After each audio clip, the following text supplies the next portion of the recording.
Hello বন্ধুরা, আবার চলে এসেছি এই ঠাকুমার কাছে। আর ঠাকুমার সঙ্গে আজকে একটা ধামাকাদার প্র্যাঙ্ক হতে চলেছে। তোমরা ভিডিওটা শেষ পর্যন্ত দেখো কি হতে চলেছে। চলো। হ্যাঁ চলো। চলে এলাম আবার তোমার দুঃখের কথা, মানে লোকের কাছে শুনলাম। তা বলছি তোমার নাকি খুব ইনদেনা হয়ে গেছে। হ্যাঁ খুব ইন্ধনা হয়েছে, কি করবো কে আবার- দেবে? হ্যাঁ, দুধ বিক্রি করছো। তা আমি তো যতদূর শুনি তোমাদের বাড়িতে গরু গরু বলতে কিছু নেই। না। তা দুধ কোথা থেকে পাচ্ছ? তো আমি দিলা তুমি দাও। হ্যাঁ তা দুধ দাও মানে আমি তো ঠিক বললাম না। আমি দিই, আমার দুধ বেরোয় যে ছোটবেলা থেকেই বেরোয়।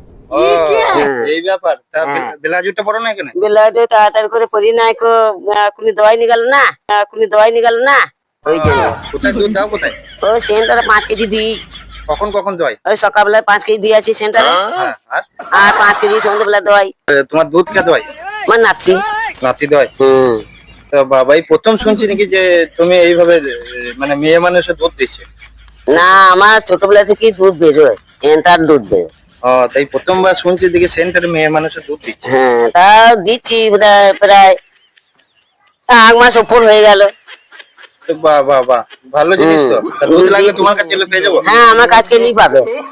বাহ, কতটা করে পাওয়া যাবে? তো তা আমার কাছে দুধ নিতে হলে পরে ভালো মন্দ দিতে হবে, খাবো তারপর তো দুধটা বেরোবে। ও, হ্যাঁ, ভালো মন্দ খেলি গড় গড় করে দুধ বেরোবে, ভালো মন্দ খেলি গড় গড় করে দুধ বেরোবে। বাহ বাহ বাহ, বেশ বেশ বেশ। তার দুধ লাগলে নিয়ে যাবো। হ্যাঁ, হ্যাঁ বেশ বেশ। ঠিক আছে। হ্যাঁ দেবো দেবো। বেশ।